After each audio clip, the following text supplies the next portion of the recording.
Guys, welcome to my YouTube channel. ये हमारी series चल रही है इम्यून सिस्टम के बारे में या इम्यूनोलॉजी के बारे में।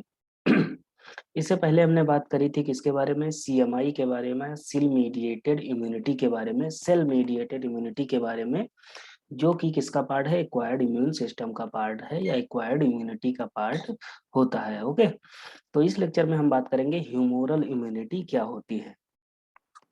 तो देख लेते हैं what is humoral immunity. Humoral immunity देखिए क्या होती है, ये क्या है देखिए, this is the type of immunity is formed by the B cell. इसका जो जनरेशन होता है ये बनता किससे है, ये बी सेल से बनती है।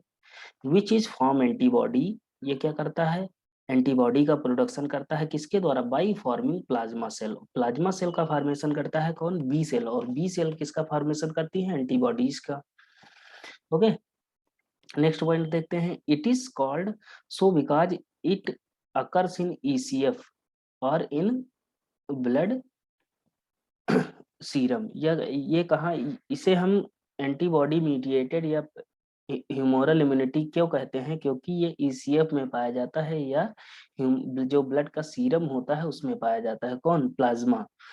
आगे देखते हैं, B cell can bind the antigen directly, ये एंटीजन को डायरेक्टली बाइंड करता है, कर सकता है, but it required the help of the helper T cell. लेकिन इसको किसकी जरूरत होती है, इसको हेल्पर टी सेल की या T4 सेल की जरूरत होती है। ओके, इट्स और अगर इसको प्रॉपर वर्क करना है, इसको प्रॉपर एक्टिविटी अपनी दिखानी है, तो इसको किसकी हेल्प की जरूरत पड़ेगी, T4 सेल की या हेल्पर टी सेल की। ओके, नेक्स्ट पॉइंट देखते हैं, macrophage on activation B cell become blast cell. जब इनका एक्टिवेशन होता है बी सेल का, तब ये क्या है, ब्लास्ट सेल बन जाती है, जिन्हें हम क्या कहते हैं, लिम्फोब्लास्ट कहते हैं। क्या कहते हैं, lymphoblast. And give rise to the plasma cell, ये क्या बनाती हैं, ये प्लाज्मा सेल का फॉर्मेशन करती हैं और मेमोरी सेल का फॉर्मेशन करती हैं, जिसे हम मेमोरी बी सेल भी कहते हैं। Okay, plasma cell then formed antibodies. उसके जो प्लाज्मा होती है, प्लाज्मा सेल होती है, वो किसका फॉर्मेशन करती है, इम्यूनोग्लोबुलिन्स का या एंटीबॉडीज का प्रोडक्शन करती है। नेक्स्ट पॉइंट देखते हैं, mechanism of action. Mechanism of action देख लेते हैं किसका, ह्यूमोरल इम्यूनिटी का। ये कैसे, B cell can directly combine with the antigen. जो बी सेल होती है ये डायरेक्टली एंटीजन से कंबाइन कर सकती है without the help of the macrophage. Besides, the macrophage and some helper T cell may also catch the antigen. इसके अलावा माइक्रोफेज और हेल्पर टी सेल जब आपस में कंबाइन करते हैं, तब भी ये क्या करते हैं, एंटीजन को कैच कर लेते हैं and can give it to the. अब ये क्या करेंगे, जब माइक्रोफेज और हेल्पर टी सेल मिलके एंटीजन को पकड़ते हैं या कैच कर लेते हैं, तब ये क्या करते हैं, बी सेल को ये भेज देते हैं। अब बी सेल क्या करेगा, after receiving the antigen B से the B cell change into the blast cell. Macrophage और हेल्पर टी सेल ने क्या किया कि इनको एंटीजन मिला और एंटीजन को किसको दे दिया, ये बी सेल को दे दिया। बी सेल क्या करेगी, जब एंटीजन इसको मिल गया, तब ये क्या करेगी, ब्लास्ट सेल का फॉर्मेशन करेंगे।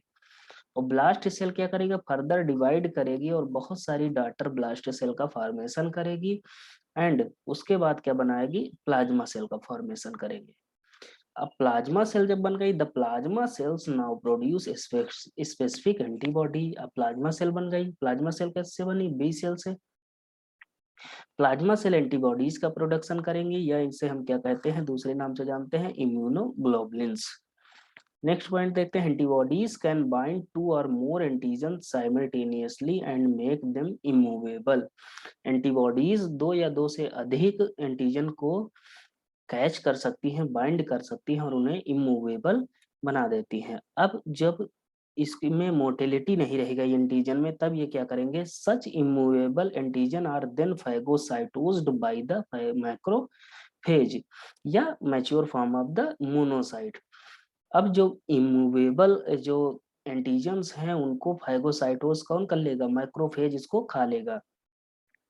आगे क्या होगा, antibodies can also act as opsonin. जो एंटीबॉडीज हैं ये ऑप्सोनिन की तरीके का वर्क कर सकती हैं। ऑप्सोनिन का मतलब क्या होता है, ये एंटीजन के ऊपर एक ऐसी कोटिंग बना देती हैं जिससे क्या होता है कि फास्टर जो मैक्रोफेज क्या करता है, फाइगोसाइटोस कर लेता है इसको। तो मैक्रोफेज की जो फाइगोसाइटोसिस वाली जो रिएक्शन है ये फास्ट हो जाती है। क्यों फास्ट हो जाती है? क्योंकि ये एक तरह का जैसे फ्लेवर होता नहीं चीजों पे, जैसे खाने हो गए, बहुत तरह के फूड्स होते हैं, उनका अलग अलग फ्लेवर होता है, तो उसी तरह ये फ्लेवर को चेंज कर देते हैं, है ना। तो ये क्या, ताकि मैक्रोफेज ज्यादा से ज्यादा एंटीजन को अपने अंदर फाइगोसाइटोस कर पाए, है ना। इस प्रोसेस को हम क्या कहते हैं, ऑप्सोनाइजेशन। ओके, तो इस प्रोसेस को हम क्या कहेंगे, ऑप्सोनाइजेशन। ऑप्सोनाइजेशन कौन करवाएगा, एंटीबॉडीज। ओके, ऑप्सोनाइजेशन क्या है, एक तरह का कोट है ऑन द एंटीजन। एंटीजन के ऊपर एक कोटिंग होती है जो उसका फ्लेवर चेंज कर देता है, और ताकि फास्टर तरीके से, फास्टर मैक्रोफेज, जो मैक्रोफेज है फास्ट तरीके से एंटीजन्स का फाइगोसाइटोसिस कर पाए। ओके, तो इस लेक्चर में इतना ही। अब नेक्स्ट लेक्चर में हम बात करेंगे एंटीबॉडीज के बारे में या इम्यूनोग्लोबुलिन्स के बारे में। Okay, thank you.